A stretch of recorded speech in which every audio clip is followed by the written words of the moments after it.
Tema kita pada hari ini Bapak Ibu Saudara ialah selalu ada pilihan. Karena hidup itu pilihan. Firman Tuhan berkata di dalam Wahyu 22 ayat 12 ini saudara. Sesungguhnya aku datang segera dan aku membawa upahku untuk membalaskan kepada setiap orang menurut perbuatannya. Jadi artinya apa Bapak Ibu Saudara? Bahwa ia memberi upah kepada setiap orang menurut tingkah laku, keputusan, dan pilihannya. Sebabnya saudara tema kita adalah selalu ada pilihan. Karena hidup itu pilihan. Bapak Ibu Saudaraku yang terkasih di dalam Kristus. Hari ini kita belajar tentang pilihan.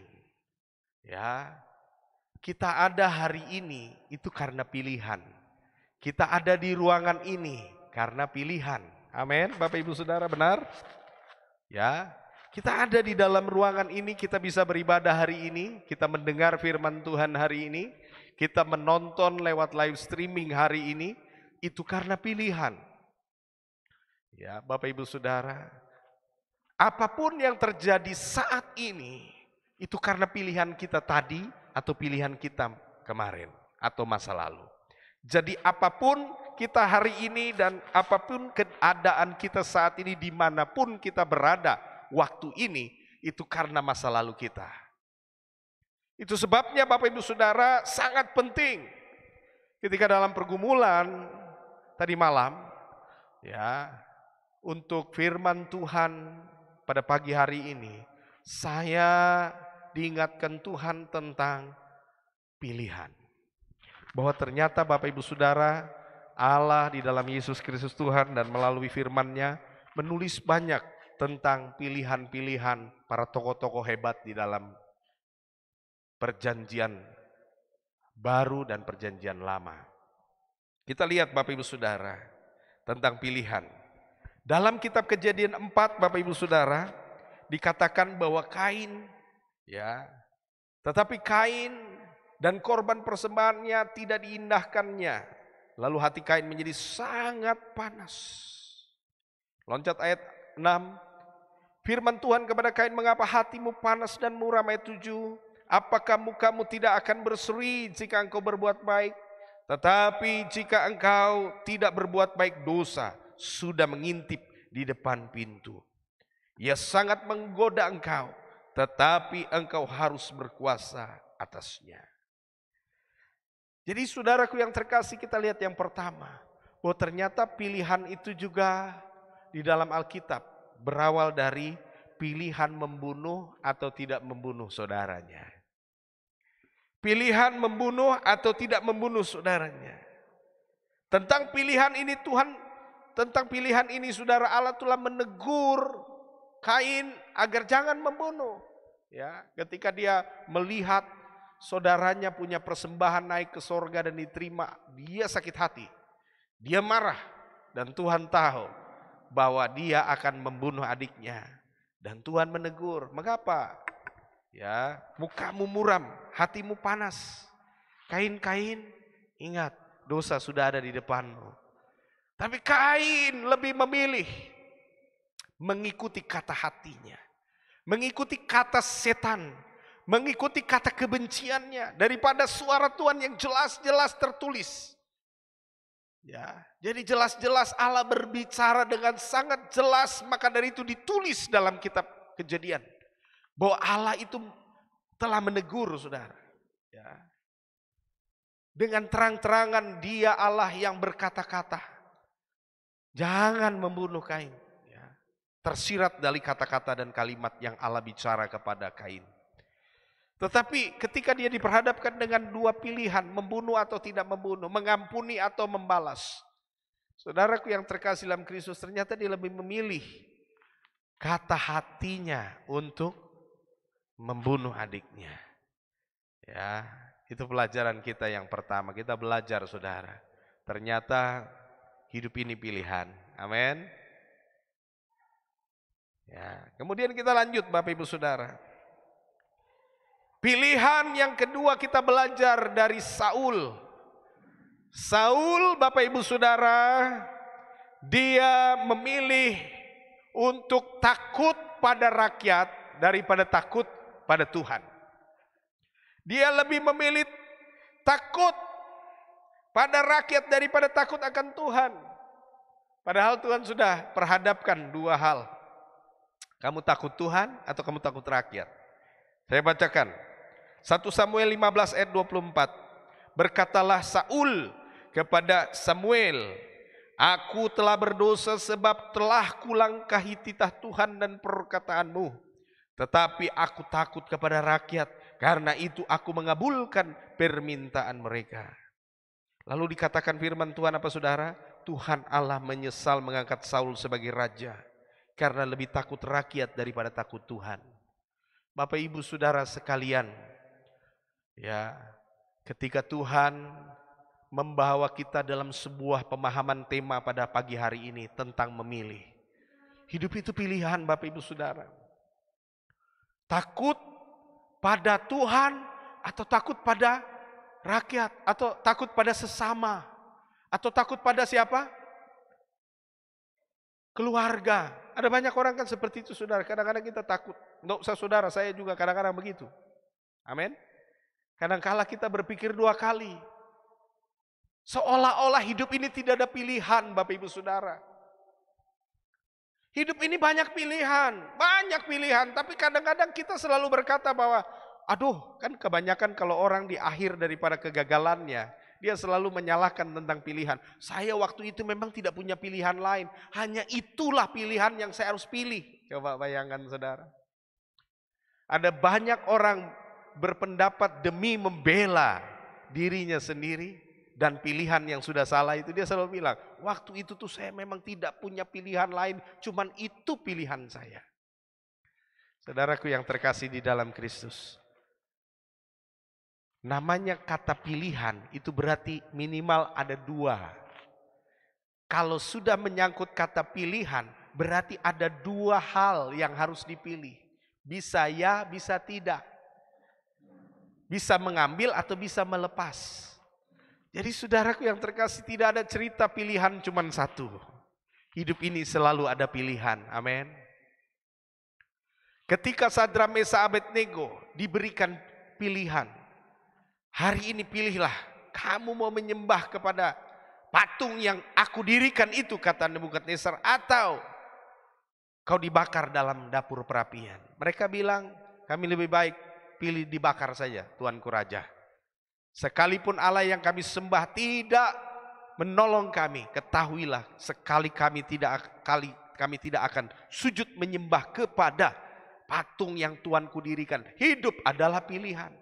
Mereka lebih memilih untuk dibakar. Tapi Alkitab katakan Allah adalah setia dan membuat api itu tidak membakar dan menghanguskan tubuh mereka. Mereka menari-nari di atas api itu. Dan ada satu orang yang terlihat seperti malaikat Tuhan, berkilauan wajahnya yang menyelamatkan mereka dari dapur perapian itu, dan mereka keluar tanpa hangus terbakar satu utas rambut pun dan kain pun. Mereka keluar dengan selamat karena pilihannya mengasihi Tuhan. Saudara, di dalam Yesus Kristus Tuhan, sekali lagi saya mau sampaikan, hidup itu pilihan, pilihan membunuh atau tidak membunuh, membalas atau mengampuni. Pilihan untuk takut sama Tuhan atau takut sama orang. Takut sama manusia atau takut sama Tuhan, saudara. Itu pilihan kita. Ya. Tapi ketika kita memilih yang salah, Alkitab katakan Allah menolak Raja Saul sebagai raja. Saul, sesungguhnya Allah telah mengoyakkan kerajaanmu dan memberikan kepada orang yang berkenan kepadanya. Oleh sebab itu Bapak Ibu Saudara, hidup itu pilihan. Mau jadi apa kita besok saudara, tergantung hari ini keputusan kita. Mau langkah apa yang kita ambil besok, itu tergantung keputusan kita di hari ini. Dan apapun yang terjadi dengan kita hari ini itu karena keputusan kemarin. Selalu ada pilihan. Untuk berubah juga ada pilihan. Untuk kembali juga ada pilihan. Untuk berubah juga ada pilihan. Untuk bertobat juga adalah pilihan Bapak Ibu Saudara. Pilihan untuk kita kembali kepada Tuhan atau kembali kepada dunia, itu pilihan Bapak Ibu Saudara. Kita mau jadi baik atau mau jadi rusak, itu pilihan Bapak Ibu Saudara. Kita mau jadi pintar atau kita mau jadi bodoh, itu juga pilihan. Ya. Kita mau melakukan firman atau tidak mau melakukan firman, itu pilihan Bapak Ibu Saudara. Jadi sekarang apa yang kita renungkan? Apa kita memilih Tuhan atau kita takut sama manusia? Itu semua adalah pilihan Bapak Ibu Saudara. Saya percaya firman hari ini sedang mengingatkan kita tentang hari esok. Tidak tahu apa yang akan kita pilih. Mungkin kita akan diperhadapkan dengan banyak pilihan. Sekali lagi Tuhan sudah mengawalinya dengan sebuah pesan. Tidak ada cerita, cuman itu pilihan saya. Tidak ada. Selalu kata pilihan itu berarti ada minimal dua langkah yang harus dipilih. Itu namanya pilihan. Jadi saudara, jangan sampai di hari esok ketika kita menghadapi sebuah keputusan yang penting, kita berpandangan bahwa saya waktu itu cuman itu pilihan saya. Nah, semua ada. Ya, Saul diberi kesempatan ikut mau Tuhan atau ikut rakyat punya mau. Ya, tapi dia lebih mendengarkan rakyat karena takut sama rakyat. Ya. Berapa banyak saudara pemimpin-pemimpin yang kita bisa lihat saudara, karena takut rakyat, keputusan dia sebagai pemimpin ya di dalam pemerintahan itu seringkali lebih kepada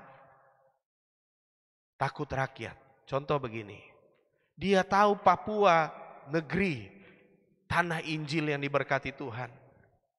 Dia tahu bahwa kita harus berantas miras.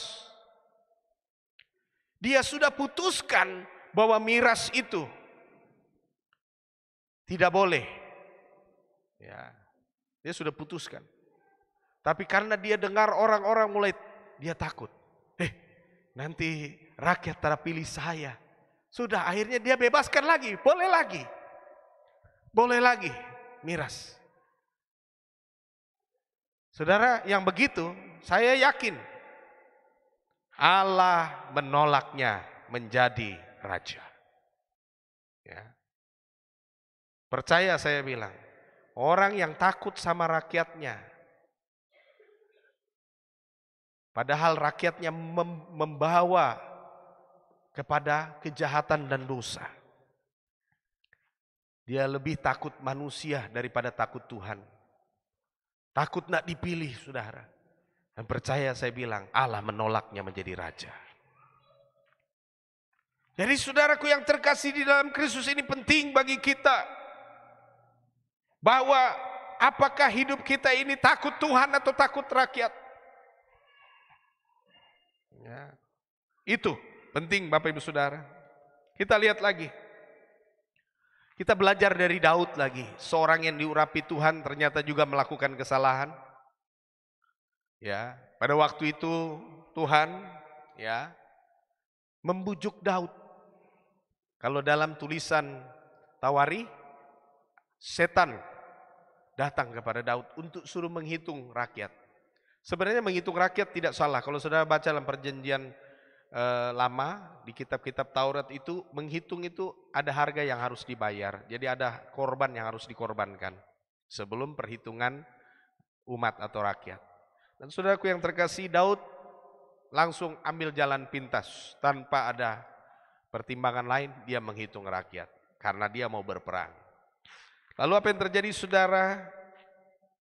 Daud diperhadapkan dengan hukuman. Tuhan suruh pilih, ada 3 pilihan. Ada 3 pilihan untuk Daud harus jatuh ke dalam penghukuman. Allah memperhadapkan dia dengan 3 pilihan hukuman, saudara. Demikian bunyi firman-Nya, saya bacakan.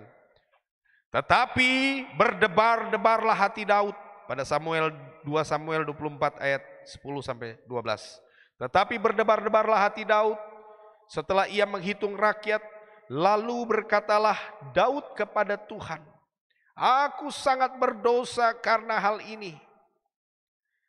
Maka sekarang Tuhan, jauhkanlah kiranya hamba-Mu dari kesalahan, sebab perbuatanku ini sangat bodoh. Saudara pernah enggak waktu mengambil sebuah keputusan atau langkah, jantung berdebar-debar? Waktu Daud salah langkah, saudara, dia rasa jantung berdebar-debar. Hatinya berdebar-debar. Dia tidak tenang. Pernah enggak saudara, waktu saudara ambil keputusan, dan keputusan saudara salah. Alarm yang Tuhan bunyikan itu ternyata apa Bapak Ibu Saudara? Hati yang berdebar-debar. Ya, gelisah berdebar-debar. Dan Daud tahu dia salah langkah. Ya. Jadi nanti ke depan, dalam beberapa hari ke depan, kalau ada pilihan yang tiba-tiba saudara ambil, langkah atau pilihan itu saudara ambil, lalu saudara punya perasaan hati itu berdebar-debar kuat. Itu tanda apa saudara? Tanda sudah salah langkah. Kembali kepada Tuhan dan bertobat. Amin. Saya lanjutkan. Setelah Daud bangun daripada waktu pagi, datanglah firman Tuhan kepada Nabi Gad. Pelihat Daud. Demikian pergilah, katakanlah kepada Daud, beginilah firman Tuhan. 3 perkara ku hadapkan kepadamu, pilihlah salah satu daripadanya, maka aku akan melakukannya kepadamu.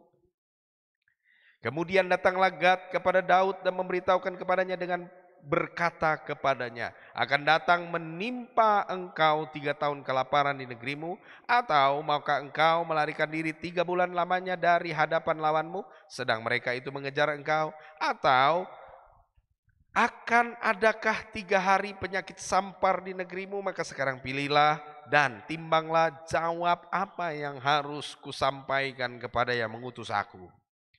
Bapak Ibu Saudaraku yang terkasih dalam Kristus, Daud sudah salah, lalu Tuhan kasih 3 pilihan hukuman. Daud, kau pilih 3 tahun kelaparan, atau kau dikejar-kejar musuhmu selama 3 bulan, atau 3 hari penyakit sampar. Daud bilang sangat berat keputusan ini, tapi dia bilang begini, dia bilang biarlah aku jatuh ke tangan Tuhan, sebab dia pengasih dan pengampun dan penyayang. Daripada aku jatuh ke tangan manusia, aku binasa. Daud memilih lebih baik jatuh ke tangan Tuhan. Dan apa yang terjadi? Penyakit sampar memukul 70.000 orang Israel pada hari itu juga. Ketika malaikat itu mau memukul Yerusalem, dia berhenti di Yerusalem, di Gunung Moria itu saudara. Karena dia ingat Abraham pernah mempersembahkan anaknya Ishak di sana. Dan saudara, lalu diperintahkanlah Daud untuk membakar korban sembelihan di Gunung Moria itu. Dan dibangunlah bait suci, Betah Mikdas pertama oleh anaknya Salomo. Dan selanjutnya sampai hari ini.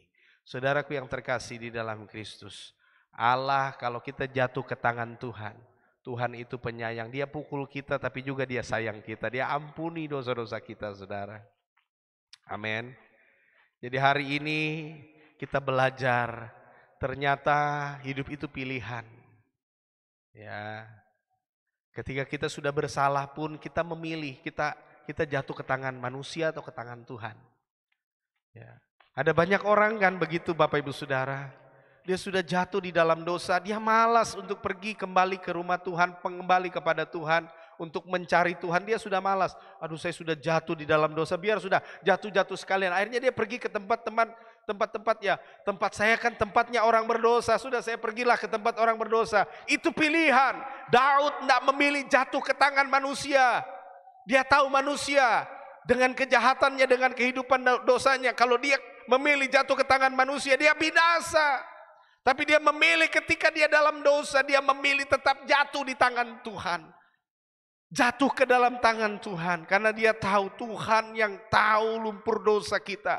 Tuhan yang tahu segala aib dan masa lalu kita. Dia tidak membinasakan kita. Dia ampuni, dia angkat kita dari lumpur dosa. Oleh sebab itu saudara, apapun pilihanmu hari ini, apapun kehancuran hidup kita ketika kita salah pilih saudara. Seperti Daud, lebih baik seperti Daud. Pilihlah Tuhan. Lebih baik aku jatuh ke tangan Tuhan saat aku berdosa, daripada aku jatuh ke tangan manusia.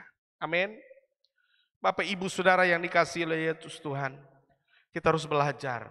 Apapun kehidupan kita di dalam dunia ini, dosa apapun ketika kita jatuh saudara, Ketika kita hancur di dalam dosa, kita merasa kita sudah nggak layak lagi. Tapi ingat baik-baik, seperti khotbah minggu lalu, ya, ketika anak bongso itu, dia telah hidup dengan pelacur-pelacur habiskan harta bapa. Dia memilih sebuah keputusan yang luar biasa. Aku harus pulang kepada bapa. Walaupun aku tidak dianggap lagi anak bapa, tapi aku mau untuk menjadi pelayannya. Tapi bapa dengan penuh kasih dan sayang mengejar dan memeluknya dan dia berkata, engkau adalah anakku. Apapun kekurangan, kejahatan, kejatuhan, kerusakan, keburukanmu, engkau tetap anakku. Ingat baik-baik saudara. Saya percaya dan yakin tidak ada alasan untuk Tuhan tidak mengampuni kita. Amin. Sehancur-hancurnya Daud dalam kejahatan dosanya, dia datang pada Bapa. Dia bilang, lebih baik aku jatuh di tangan Tuhan. Dia tetap selamat. Dia tetap dipilih sebagai raja. Tidak ada ayat menuliskan seperti Allah menolak Saul, demikian Allah menolak Daud. Tidak ada. Kenapa? Karena ketika dia diberikan pilihan, jatuh ke tangan manusia saat berdosa, atau dia jatuh ke tangan Tuhan saat dia berdosa. Hari ini saudara, apapun kesalahan kita di masa lalu, apapun juga ke depan di kemudian hari, lalu kita mungkin melakukan sebuah kesalahan. Pilihan kita apa Bapak Ibu Saudara? Jatuh ke tangan Tuhan. Karena Ia pengasih dan penyayang, kata Daud. Sebab kalau manusia, tidak ada ampunnya, saudara. Ya, Bapak Ibu Saudara. Kita akan belajar Bapak Ibu Saudara, ya, tentang firman Tuhan. Pilihan yang berikut. Ya, tadi kita belajar tentang pilihan ketika berdosa, pilihan membunuh atau tidak membunuh, mengampuni atau membalas. Ya. Kemudian kita juga akan belajar saudara tentang memilih beribadah atau tidak beribadah. Coba kita lihat. Tetapi jika kamu anggap tidak baik untuk beribadah kepada Tuhan, pilihlah pada hari ini kepada siapa kamu akan beribadah. Allah yang kepadanya nenek moyangmu beribadah di seberang sungai Efrat, atau Allah yang Amori, orang Amori yang negerinya kau diami ini. Tetapi aku dan seisi rumahku, kami akan beribadah kepada Tuhan. Sekali lagi Bapak Ibu Saudara, pergi ke gereja atau tidak pergi ke gereja, beribadah atau tidak beribadah, itu adalah pilihan. Betul enggak Bapak Ibu Saudara? Berdoa, tidak berdoa, itu pilihan. Ketika kita bangun pagi saudara, kita mendapat sebuah pilihan. Cari air minum atau berdoa dulu. Ya, pergi ke toilet atau kita berdoa dulu. Semua ada di tangan kita. Kita bukan robot yang diatur dengan sistematis, bangun tidur langsung baca Alkitab. Tuhan Allah memberikan kita kebebasan. Waktu buka mata cari Tuhan atau cari HP. Amin. Semua adalah pilihan Bapak Ibu Saudara. Tapi ingat baik-baik, Matius 6 ayat 33, waktu kau memilih mencari Tuhan terlebih dahulu, kerajaan dan kebenarannya, semua akan ditambahkannya kepadamu. Ya, coba renung-renungkan saudara, kenapa doa belum dijawab? Karena mungkin kalau bangun tidur, pertama yang dicari air putih, bukan Tuhan. Tidak bisakah kita saat kita buka mata langsung kita menyapa Bapa? Tuhan selamat pagi, terima kasih pagi ini aku sudah bangun. Baru cari air putih saudara. Baru pergi ke toilet. Tapi kebanyakan manusia di muka bumi ini buka mata yang dicari HP dulu. Lihat dulu status rame sampai di mana. Tidak heran kalau doa kita belum dijawab saudara. Saya mau tanya, HP bisa jawab doa enggak? Hah? HP bisa jawab doa enggak? Enggak kan? Ingat baik-baik, yang jawab doa hanya Tuhan. Dia yang punya nafas. Ada orang yang hari-hari ini di seluruh dunia, kita tidak tahu. Di hari yang sama kita sedang mendengar firman, ada yang buka mata. Tapi ada juga orang yang ketika dia berusaha bangun, dia buka mata. Tapi bukan lagi di dunia ini, tapi sudah di akhirat. Artinya dia tidak punya kesempatan. Tidur malam tadi adalah tidur selamanya. Jadi kalau kita tidur tadi malam lalu masih bisa buka mata, berarti kita masih diberikan kesempatan untuk hidup. Bukankah kita yang diberikan kesempatan hidup itu lebih mengutamakan Tuhan? Tuhan tidak minta kita panjang-panjang. Waktu bangun pagi itu doanya dia nggak minta. Cuman dia hanya minta kita menyapa dia. Iya kan? Buka mata, terima kasih Tuhan, saya masih bisa bangun pagi ini, amin. Sesingkat itu pun berharga. Ya. Jadi jangan heran saudara, kita yang lupa dengan bagian itu, memilih untuk beribadah tadi itu. Dalam konteks bangun pagi, kita lebih memilih tadi, cari HP. Apakah HP bisa jawab doamu? Coba saudara buktikan. Buktikan saja HP bisa jawab doa kan tidak. Saudara renungkan sendiri. HP nggak bisa jawab doa saudara. Hanya Tuhan. Sapa dia pagi itu saudara. Oh Tuhan itu bangga. Saya percaya waktu kita tidur. Firman Tuhan berkata apa? Allah menjaga kita siang dan malam. Dia jaga loh saudara. Saat engkau tidur Tuhan tuh lihat. Dia menatapmu sedang tidur. Dia menjaga engkau setiap jam, setiap menit. Engkau sedang bernafas, engkau sedang ngorok pun dia sedang lihat engkau saudara. Dia lihat saudara, lihat saya. Ya. Tertidur pulas. Dia lihat. Dan tahu nggak saudara, waktu kita buka mata, yang dia tunggu, yang Tuhan tunggu adalah ucapan syukur.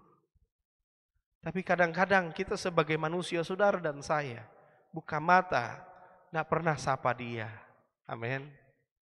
Tapi saya percaya hari ini hidup itu pilihan. Bangun tidur menyapa Tuhan itu juga pilihan. Beribadah itu pilihan Bapak Ibu Saudara. Sudahkah pilihanmu benar? Sudahkah keputusanmu benar? Baik saudara dan saya, keputusan kita apa saat kita buka mata? Adakah kita memilih untuk bersyukur dalam konteks beribadah kepada Tuhan? Jadi ternyata Bapak Ibu Saudara, beribadah kepada Tuhan itu bukan hanya melakukan sebuah ritual keagamaan.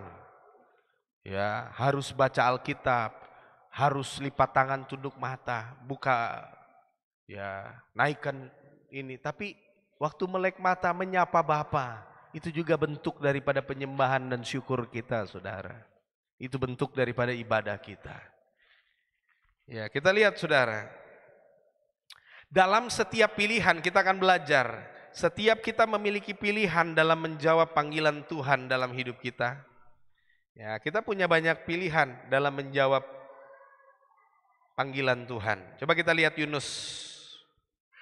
Yunus pasal 1 ayat 1 sampai 3 dikatakan Tuhan panggil Yunus untuk sebuah misi kota Niniwe. Akan tetapi Yunus lebih memilih melarikan diri ke Tarsis. Ya.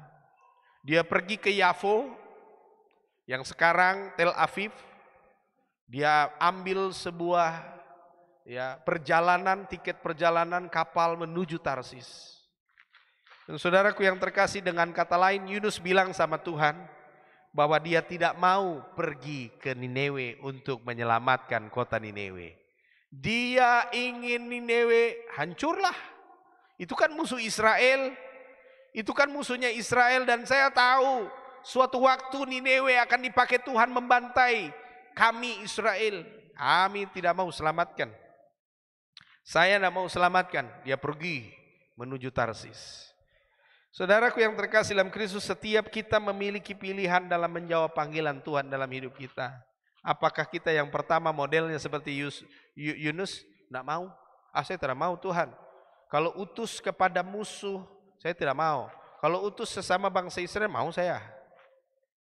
Coba saudara pernah tahu tentang Ananias? Ketika Rasul Paulus atau Saulus datang ingin menganiaya jemaat, lalu Saulus itu mengalami buta 3 hari. Dia mengalami kebutaan selama 3 hari, Bapak Ibu Saudara. Lalu Tuhan menunjukkan lewat penglihatan kepada Ananias, Ananias, Ananias, pergilah ke jalan lurus. Di sana ada seorang bernama Saulus. Tumpangkanlah tanganmu atasnya, maka butanya akan melihat. Ananias berkata, Ananias berkata, Tuhan, bukankah dia yang telah menganiaya jemaat? Tapi Tuhan berkata, orang itu akan kupakai untuk melayaniku atas bangsa-bangsa. Saudaraku yang terkasih, Ananias, dia tahu ini musuh bebuyutannya, tapi dia tumpang tangan. Dan pada waktu itu juga gugurlah selaput dari mata Saulus. Dan Tuhan membawa dia dalam sebuah pengalaman pertobatan. Saudaraku yang terkasih di dalam Kristus, pilihan untuk menjawab panggilan Tuhan itu ada di tangan kita. Apa kita seperti Yunus lari? Saya tidak mau Tuhan, saya tidak mau Tuhan. Ketika Tuhan menyuruh kita, kita bilang saya tidak mau Tuhan. Ataukah kita belajar seperti siapa saudara cara menjawab Tuhan? Musa.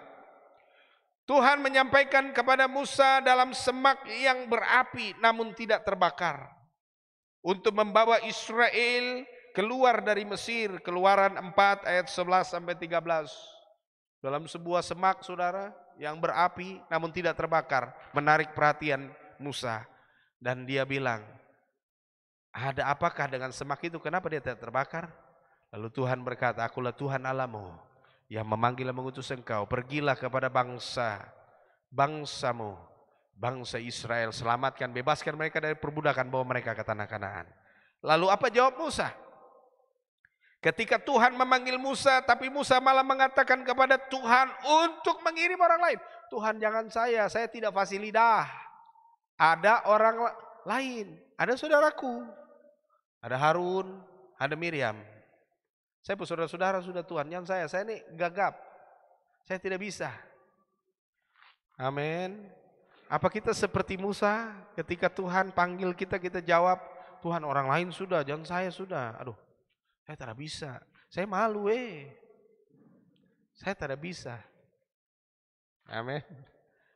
Saya Pulida ini kan dari dulu sudah begini sudah Tuhan. Haleluya.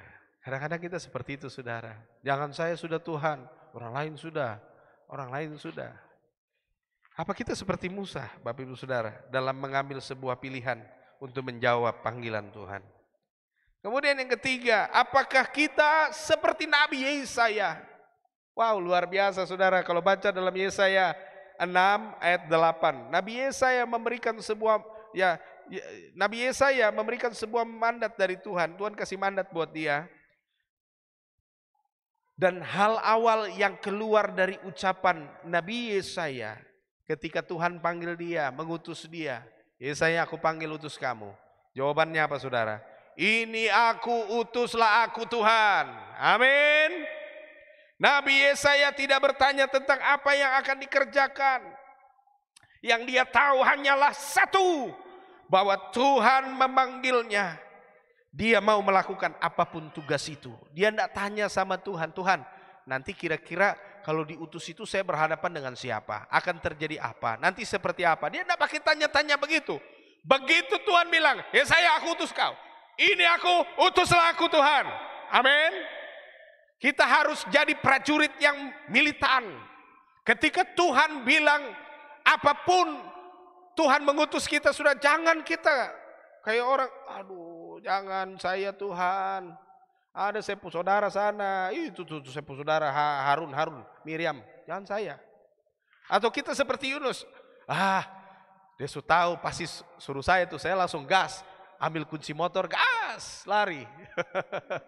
Apa kita seperti itu saudara? Atau kita yang terakhir seperti siapa? Yesaya. Dia enggak pakai kata bantah-bantah. Dia enggak tanya-tanya, Tuhan, nanti kalau pas diutus itu bagaimana ya? Kira-kira saya harus bawa apa? Siap apa Tuhan? Dia enggak pakai begitu. Ketika Tuhan bilang, ya saya, aku panggil kau, aku utus kau. Ini aku Tuhan, utuslah aku. Wow. Dia tahu betul, dia kenal betul siapa Tuhan yang mengutusnya. Saudara, kalau Tuhan utus, dia enggak mungkin kasih sesuatu yang tidak membuat kita ya menderita. Saya masih ingat Bapak Ibu Saudara, waktu Tuhan utus saya ke tanah Papua. Ya. Waktu Tuhan utus saya ke tanah Papua, saya masih ingat. Ya. Dia mengutus saya, Saudara.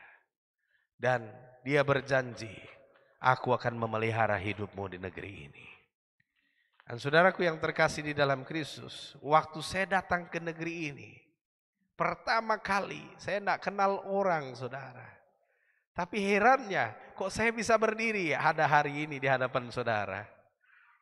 Waktu itu saya tidak menghubungi keluarga kurang lebih 8 tahun. Yang lihat siaran ini pasti tahu. Ada mama saya juga lagi nonton siaran. 8 tahun saya nggak menghubungi keluarga. Amin. Tetapi Tuhan pelihara saya di negeri ini. Nak mati kelaparan, saudara. Dan masih hidup hari ini. Justru janji Tuhan digenapi. Saya mau kasih tahu buat kita, kebanyakan dari kita waktu Tuhan pilih dan panggil lalu utus, kita banyak kali menolak. Banyak kali berkata orang lain sudah. Ya. Jangan saya Tuhan. Ataukah kita belajar seperti Yesaya, ini aku, utuslah aku. Amin. Adakah kita hari-hari ini yang hadir dalam ruangan ini mau diutus Tuhan? Ya, saya percaya saudara, dari kita yang hadir ini, Tuhan mau utus. Tuhan mau utus. Kembali ke kampung halaman kita untuk memberitakan Injil. Ke kampung halaman kita jadi berkat.